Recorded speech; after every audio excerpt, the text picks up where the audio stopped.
Okay, so the topic is all about the diode as rectifier. So now we know that diode can be used as a rectifier. So what are our objectives here? To discuss the different function of diode. Again, diode can be used not only for rectification. We can use this for switching. Now, recall the biasing, forward bias. When we say forward bias, there is a closed circuit. When we say open or reverse bias, open. Because again, one of the functions of the diode is switching, rectification. Okay, now, what else that we need to understand here? Now, diode can be used or the rectifier converts AC to, to pulsating DC. Just as I said a while ago. Now, this is an example of half wave. Now, how do we arrive on this output? If this is the circuit, this is the orientation of the diode, and this is the positive, this is the negative. Okay, this is the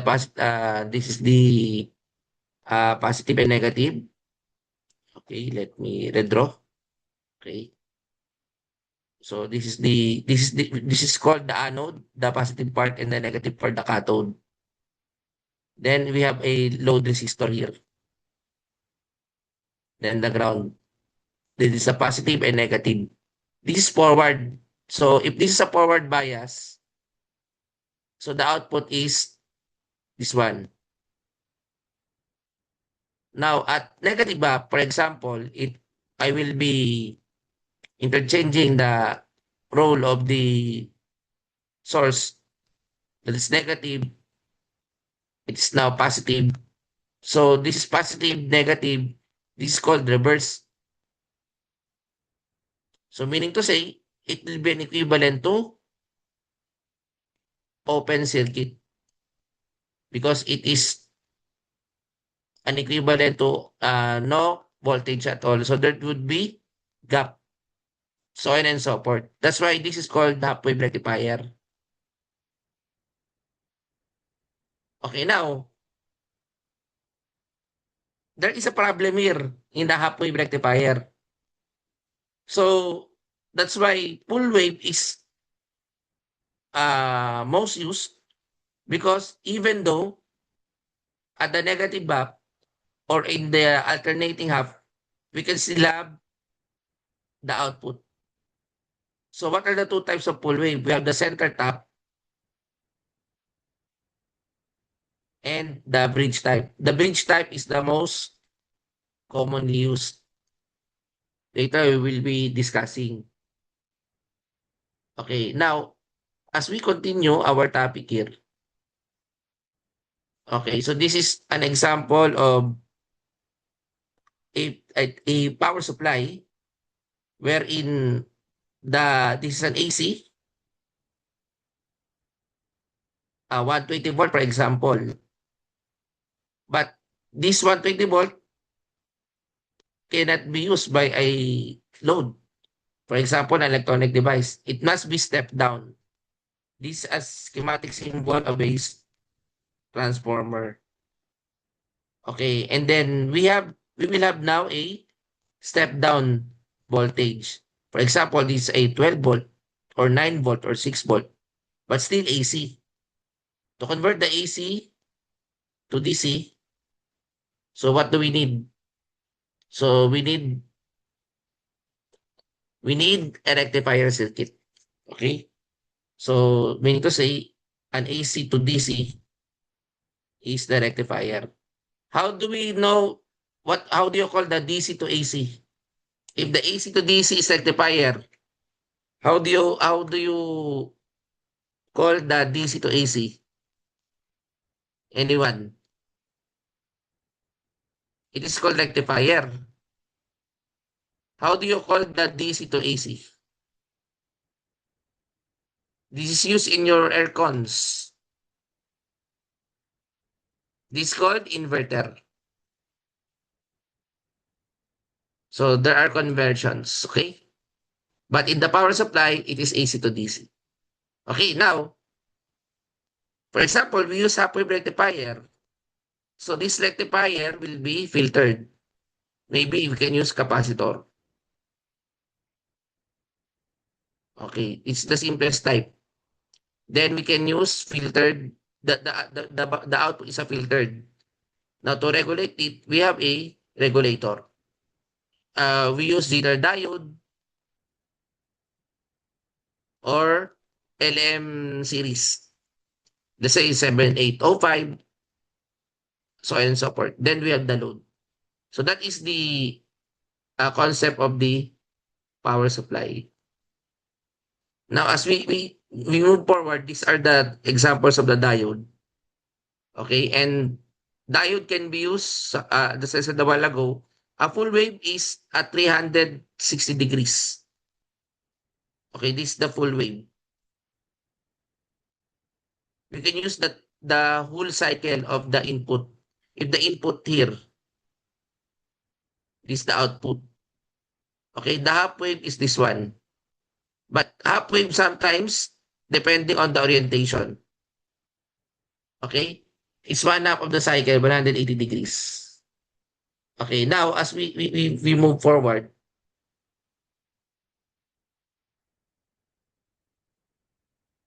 this is the example, the orientation. This is set a while ago. This is a forward bias. Forward is positive. Therefore, we have an output here. Now, at the negative half, this is also example of forward also. But again, this will happen at the negative part. That's why the output here is negative. Okay? Now, as we continue,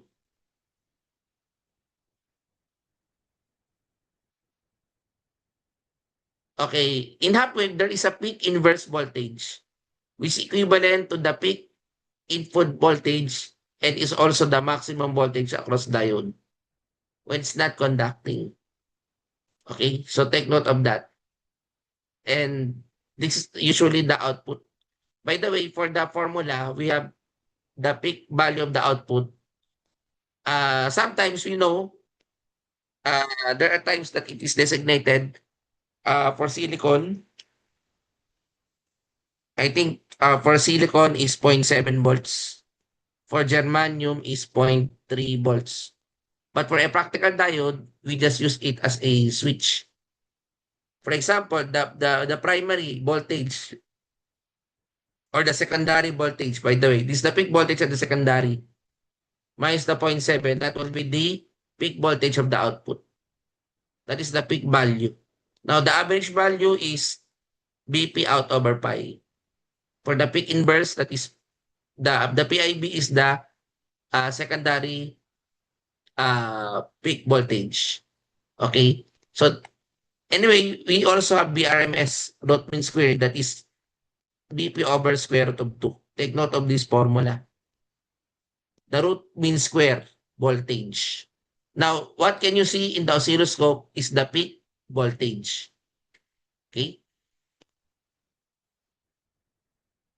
So now, as we continue further, this is the full wave rectifier. What is the full wave? We have the center tap. Actually, the difference of the center tap and the bridge type, it uses how many diodes? Two diodes. We uses two diodes. This is said a while ago. Now we have two diodes. The end is a transformer, a dedicated transformer. So now, because of there are two diodes in action, the problem in the half wave is solved because at the negative half, there is someone who can be used. Okay? And there is, and at another half, there is another diode so on and so forth. That's why we have a full wave. During the positive up, the upper diode is forward and the lower diode is reverse. During the negative up, the lower diode is forward and the upper diode is reverse. Okay. But why do we not usually use it? Because we need a dedicated transformer and it's not convenient or applicable to find a dedicated transformer. That's why we need to use the other one, the bridge type rectifier. And anyway, later we will be discussing the PIB here, by the way, if you're familiar with the Kirchhoff's voltage law, okay, around the green loop shown for the reverse bias, that is BP over the secondary of voltage or the secondary peak voltage divided by 2. That is 1/2 of the peak will be across the reverse diode. Okay, now as we continue again, this is the center tap. Okay, so by subtracting it 2.7, that will be the output of the peak voltage. Then twice of the BP, that is the average. So 2B plus 0.7, it is the peak inverse voltage. Now, this is the popular, the most used, the bridge type rectifier we are using for diodes. Similar with the operation of the half wave or the center tap, but the only difference is we are using for diodes. For example, in the conduction of the positive up, D1 and D2 will be closed, while D3 and D4 will be open. Now, the path, as you can notice, will be forwarded, okay, from D1 to D2, where D2 is connected to the ground, then D1 is to the load. Then the output, we will be having an output. Now, for the negative half, so D1 and D2 will be open, no circuit, meaning D3 and D4 will be considered closed circuit. So therefore, still we have conduction. That's why that is the essence of the rectifier, the full wave rectifier. Okay? So now, what are the parameters? Again, when we say bridge type rectifier here, this is the fuse. Usually the fuse is used where? Where do we use fuse for the protection, circuit protection? Connected to the primary. For example, it's a 220 volt. Okay, so this is the AC. Then a transformer, then convert it, let's say D1, D2. So the action here is this one. Then this is the ground. Okay. So the output is this one. Now, this is where D1 and D2 is on. D3 and D4 is off.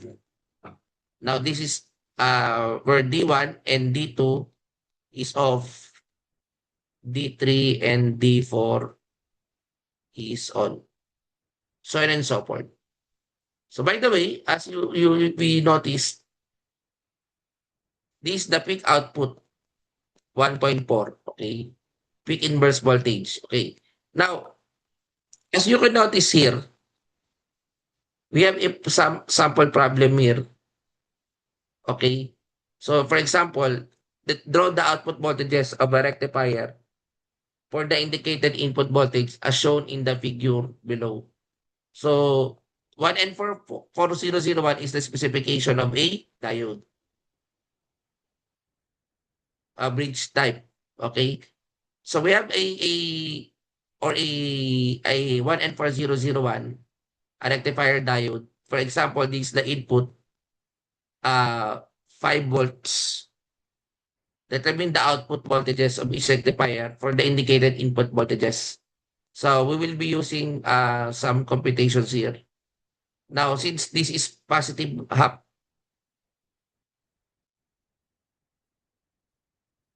okay, this negative, this is the 5 volts, for example.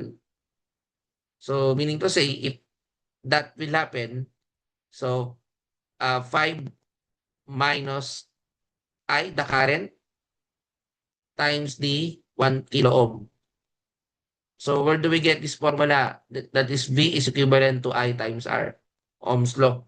Using the Ohm's law. Equivalent to 0 since you are using KVL. So therefore, I is equivalent to 5 divided by 1 kilo ohm. So you can determine the current. Now, in using my calculator, if you divide 5 divided by 1 kilo ohm, that is 5 milliampere. So we have a current flowing 5 milliampere. Now, draw the output voltages. Now, if this is silicon 0.7, we can say that 5 minus 0.7 is equivalent to VL. So we have 4.3 volts if we are pertaining to the voltage output. Now, as we can see for the answer here, that is 4.3 volts. So therefore, this is the output. I hope that is clear. Now, this is an example. Determine the peak output voltage for the bridge rectifier. So we are determining the output voltage, assuming the practical diode model. So what PIB rating must be required for the diodes? The transformer is specified to have a 12 volts. So when you say RMS, again, the formula for the RMS is what? Using this formula, okay, let me, again, wait. Okay, let me connect the,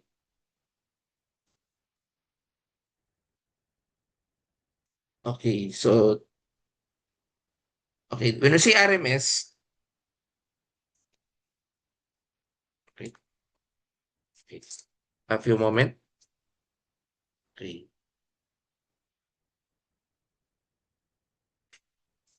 okay, before I write the,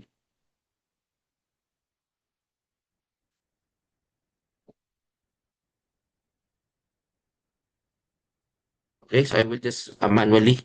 So again, here, um, when you say RMS, the VRMS, the formula for the VRMS is the VP over square root of 2. Okay, so that is called the RMS. So that's why if you can see, when we say VP RMS, so ibig sabihin, it can be this is the peak voltage that can you see in the oscilloscope. Okay, so what is the formula?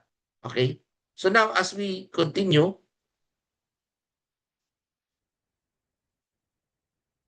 so this is the solution. Since 1.4112, that is the VP over square root of 2. That is 1.414 RMS. So again, the formula that we get, since we have BP is equivalent to square root of BP um, over square root of 2.